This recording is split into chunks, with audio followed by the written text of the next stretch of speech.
Fusion summons are the original extra deck mechanic. Unfortunately, they were terrible. Basically unplayable even. To make them even close to playable, the materials had to become looser in their restrictions, and new fusion spells had to be printed that made the process easier. Now there's enough of these fusion spells that the question arises. What are the best ones?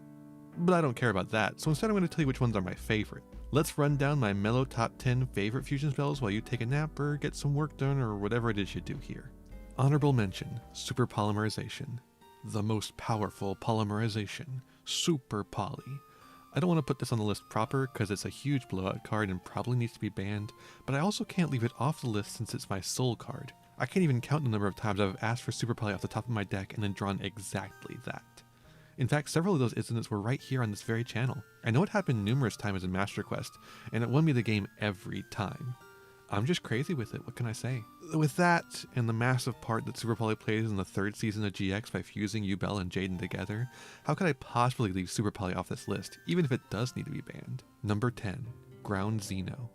Ground Xeno is not really known as a fusion spell, but it does have a fusion effect while it's in the grave. Mainly this card is a searcher that grabs a Dino Tuner or a normal Dino to hand, and then pops a card in hand, hopefully triggering the effect of a baby that's lurking in there. All Dino stuff is like that, always 2-card combos with that deck.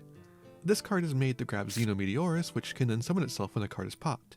It's a neat little interaction. The important part for this video though is that it has a fusion effect that's meant to make Gigantazowler. It does still have to use material in hand or on field, which I usually find lame for fusion spells, but since it's a search spell that happens to fusion, I can forgive it. The funniest thing about this spell is that Gigantazowler only requires a normal monster and a dinosaur, so you can use Psyframe Driver as part of the fusion material if you happen to draw Driver. I really like that. Number 9. Invocation. Alistair. Normal Alistair. Yeah, I think I had to include one of the most iconic fusion spells ever printed. I think as far as that goes, it's probably only beat out by the original Polymerization. The infinite loop that Invocation and Alistair the Invoker represent made the deck relevant in many incarnations for several years. The deck also dominated Duel Links for a time. I don't know why they thought Alistair would be okay for Duel Links at that stage of the game. They got Cositus banned for a very long time, and several other Invoke cards limited, including of course Alistair and Invocation. I also have to mention that Invocation just looks really cool. The Invoked archetype has a great aesthetic, almost good enough to make it on my top 10 list of archetype aesthetics. That said, the spell itself has just been outshone in the cool factor in the time since normal summon Alistair. The material included in the graveyard is nice, but otherwise it's a little too plain for my liking. Number 8. Miracle Fusion. Miracle Fusion is very similar to Invocation in what it can use as material. In fact, it's even more restrictive. But what it lacks in ability, it makes up for in utility. While Invocation can only summon an invoked monster if you want it to be anything more than Polymerization, Miracle Fusion can summon any hero monster, and there's like 300 million of those. The cool thing about Miracle Fusion is it's one of those anime cards that actually feels like an anime card when you resolve it, especially when you top deck it. True to the name, it feels like a miracle. I think this effect is diminished in the modern day because you just search it as part of your combo, but if you go back and play Hero Beat and Edison, the card just feels amazing. Number 7. Overload Fusion. Overload Fusion also has that feeling to it. I often complain about GX anime cards for the way they feel so gimmicky, but it really works for the fusion spells.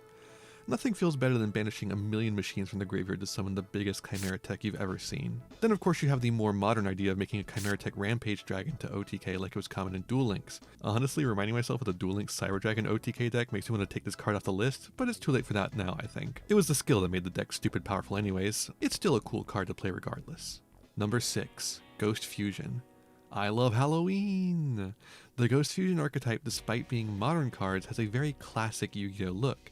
And that, plus being zombie support, means that these guys are spooky as hell. This card can banish a zombie from anywhere as part of its material, but the other piece has to be one you control. It also can only do that while you have less life points than your opponent, which is pretty lame. Despite those drawbacks, this is still such a cool little spell. Using a zombie from anywhere is quite powerful, and there's some quite good zombie fusions to make. The life point issue can also be solved by another engine, like Punk or Gold Pride. There's so many cool things you can do with Ghost Fusion that I really hope they print some more support for it at some point. Number 5. Shadow Fusion. This is probably the most important fusion spell ever printed from a design standpoint. Without this card, you don't have Branded Fusion, Ghost Fusion, or the myriad fusion spells that send from the deck as material. With that in mind, this particular example is unfortunately a bit too balanced for the modern day. In its time though, it made for quite a formidable spell, and its time was also quite long for a Yu-Gi-Oh deck.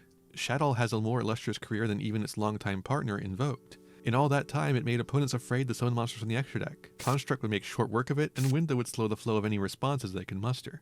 and combined with the power of invocation, it made for an absolute house of a deck. Number 4, Magic-y Mafty. How do we take it up a notch from here, Okay, well, what if the fusion spell was also a ritual spell? Okay, yeah, that's pretty cool, but I'm not sure it's enough. Yeah, sure, I getcha. What if it was a gun? Now we're talking. Yeah, that's right, Mafty is just one of the coolest ideas Konami has ever had. You take Kingdom Hearts, make the Keyblades into key guns, and then make their spell do both fusions and rituals. Very cool. Also, much like it says in Clavikey's effect text, these cards are full of possibilities.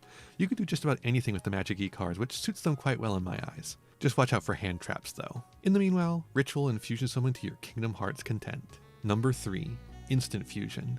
This is the original broken-ass fusion spell. The best way to make fusions work is to just get rid of all the material entirely. Instant Fusion was one of the most powerful fusion spells ever for a long time, able to simply get a fusion monster out of the deck for a small price of 1000 life points. In the old days, you would use it to grab the Thousand Eyes Restrict to suck up an opponent's monster. After the release of Ixie's monsters, it became an important extender for many decks. In the wake of being limited, its ability to serve as an extender has also been limited, but it had a large stint of play during tier limit format when it could summon Kid Kalos for free. It's one of the longest played cards in the game at the competitive level. All of that, and it's a cup of instant ramen. And that's incredible. I'm also going to shout out Ready Fusion, the seasoning packet to Instant Fusion, all made by the magical scientist himself. What a cool little thread there. It's stuff like that makes Yu-Gi-Oh great. Number 2, Branded Fusion. Branded Fusion. Probably the most powerful fusion spell created yet. All the materials can come from the deck, and the only requirement is you use Albaz, who himself is Super Poly on legs. It's also an important part of the only Yu-Gi-Oh lore I can somewhat follow. Branded Fusion? More like gay sex fusion. This card is single-handedly what makes Branded so fun to play. Such a powerful spell in one single card activation that then chains together more fusion combos. You can cause a lot of mayhem with this one little spell, and for the past couple of years, Branded players have done just that. That includes me, by the way. The one criticism I have is that the fusion spell is psychic and locks you before you even activate it. I get why it has to be that way, but it's a real pain to explain that kind of effect to a new player. Regardless, Branded Fusion, now unfortunately limited to 1 copy per deck, is set to become one of the most iconic spells of all time. I think it's a well-deserved honor. Number 1, Harmonic Synchro Fusion. Okay, there is something cooler than a card that fusion or ritual summons, and that's a card that fusion and synchro summons at the same time with the same material. Harmonic Synchro Fusion is the central card of the Earthbound Servants, a deck used by some jobber in Arc V who is able to harness the power of synchro and fusion at the same time. Being able to make 2 extra deck monsters with a material for 1 is one of the coolest things imaginable. It feels like that's what Double Fusion should have done, but maybe that would be too strong.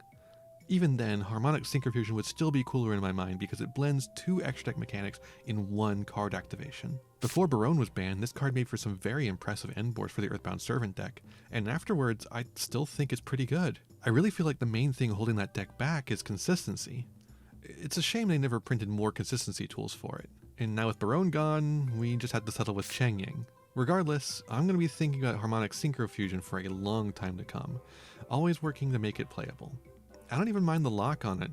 Being locked to 2 extra deck mechanics isn't so bad. Overall, I really feel like fusion spells are some of the few cards in the game that should feel busted as hell when you play them. If I can't see myself shouting the name of a fusion spell at the top of my lungs while I summon a boss monster, it's just not good enough. Harmonic Synchro Fusion fits that bill both in name and in power level. So there you have it, my top 10 favorite fusion spells.